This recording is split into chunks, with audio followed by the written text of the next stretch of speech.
على نقطة القوة اللي فيك، ما تسيبهاش، لا طور منها، عززها، اشتغل على نفسك فيها اكتر عشان تكبر اكتر وتبقى اقوى اكتر. ربنا كرمك، ما تسمحش لاي حد يقلل من التكريم ده، وانت كمان انت نفسك ما تقللش من التكريم ده. دايما بص لنفسك بصة احترام، وبص لنفسك يعني بمنظور، في نظرة عالية، مش نظرة دونية.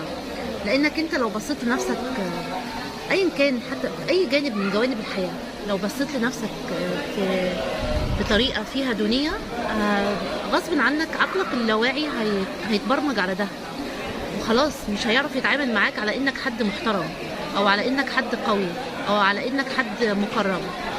عكس كل اللي انا قلته ده هيتعامل معاك فيه.